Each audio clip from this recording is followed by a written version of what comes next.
bernama Clarita Villanueva membuat gempar Filipina karena kasus kematiannya.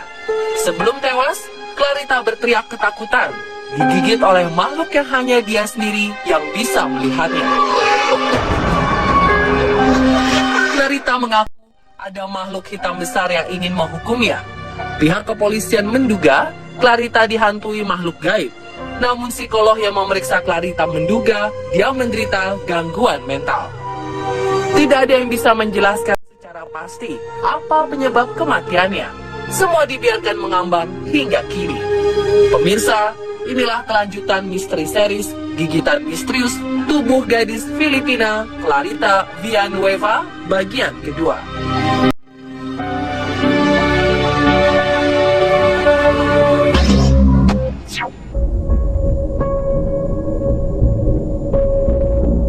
Clarita Villanueva adalah gadis yang memiliki masa kecil yang menyedihkan. Sejak kecil, ia hanya dibesarkan oleh seorang ibu. Ia sendiri tidak ingat dengan ayahnya. Demi kehidupan Clarita yang lebih baik, sang ibu bekerja sebagai peramal. Setiap hari, beliau membuka praktek meramal untuk orang-orang yang ingin mengetahui jodoh, kekayaan, dan lain sebagainya. Beberapa orang menduga ibunya memakai jimat untuk melancarkan proses ramalannya. Inilah yang kemudian menghantui kehidupan Clarita hingga dewasa. Namun dugaan ini belum terbukti kebenarannya. Clarita pun akhirnya luntang-lantung di jalanan. Tidak ada yang mengetahui keadaannya hingga akhirnya dia ditangkap polisi dan mengalami kerasukan.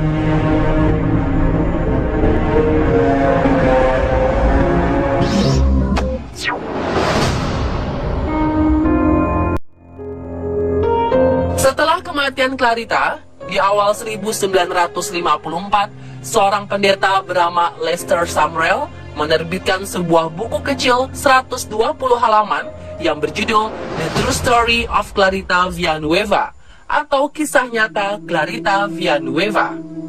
Buku ini awalnya ditujukan untuk kalangan terbatas, namun ternyata menarik perhatian banyak orang sehingga dicetak ulang beberapa kali. Ada yang menambahkan judulnya menjadi Bitten by the Devils, The True Story of Clarita Villanueva atau Digigit oleh Setan, Kisah Nyata Clarita Villanueva. Buku ini menceritakan bagaimana pendeta Sumrall mengusir setan pada tubuh Clarita. Dalam buku ini, banyak informasi baru yang sebelumnya tidak pernah dipublikasikan oleh media tentang Clarita. Salah satunya adalah pada bekas gigitan, ada bekas cairan air liur yang masih segar. Setelah itu, pendeta Sumrall menceritakan kunjungannya beberapa hari ke penjara tempat Clarita ditahan. Hal ini juga tidak pernah diceritakan oleh media sebelumnya. Sumrall menceritakan bahwa setiap ia berada di penjara, ia melakukan pengusiran setan dengan tradisi agama Kristen. Sumrall mengatakan sebelum melakukan pengusiran setan, ia berpuasa terlebih dahulu. Dalam buku ini, Sumrall mengakui telah menyembuhkan Clarita. Sayangnya, kisah Clarita setelah disembuhkan tidak dipaparkan. Banyak yang meragukan kebenaran akan cerita ini, namun banyak pula yang mempercayainya. Sumrall sendiri mengaku mendatangi penjara untuk melihat Clarita karena bisikan dari Tuhan.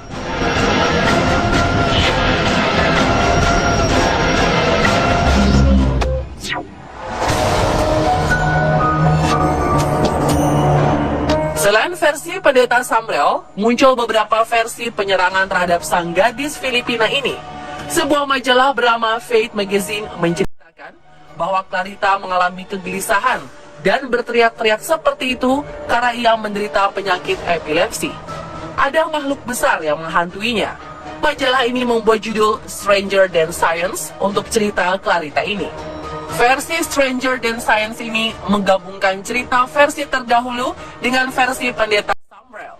Mereka menyebutkan setidaknya ada dua makhluk gaib yang selama ini menghantui Clarita.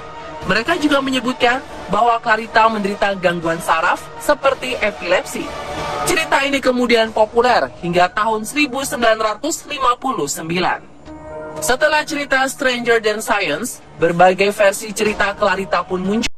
Banyak yang mengangkat kisah ini dengan menambahkan bumbu-bumbu drama agar laku dijual ke pasaran. Penulis biasanya mengambil sebagian cerita Clarita dari 3 versi sebelumnya, lalu mengembangkan variasinya. Makhluk gaib yang dilihat Clarita misalnya, ada yang menggambarkan kedua penyerang Clarita itu berupa setan, bahkan ada yang menyebutnya vampir. Yang paling unik, ada juga yang menceritakan bahwa Clarita diserang oleh alien yang ekstra dimensi atau tidak terlihat. Selain makhluk penyerang, ada juga variasi cerita penyebab Clarita diserang. Ada yang mengatakan bahwa penyerangan itu berasal dari penjara yang memang merupakan penjara lama. Ada juga yang menceritakan bahwa penyebabnya adalah makhluk yang menjadi jimat sang ibu selama menjadi peramal.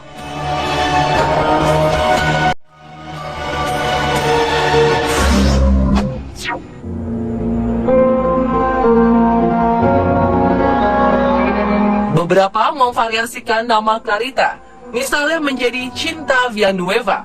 Hingga akhirnya kisah ini dianggap sebagai urban legend yang sering diangkat oleh masyarakat Filipina. Sampai saat ini, tidak ada fakta yang menjelaskan secara terperinci mengapa Clarita bisa diserang dan apa sebenarnya penyebab kematiannya. Polisi Filipina sendiri sempat melakukan penyelidikan selama berbulan-bulan untuk menemukan keanehan-keanehan pada kasus kematian Clarita Villanueva. Namun mereka tak kunjung menemukan jawabannya. Akhirnya kasus ini dirahasiakan dan dicatat sebagai kasus bunuh diri murni. Tidak ada penyidikan lebih lanjut tentang kisah ini. Kemungkinan karena Clarita sendiri sudah meninggal dan tidak ada sanak saudara yang bisa menjadi sumber informasi.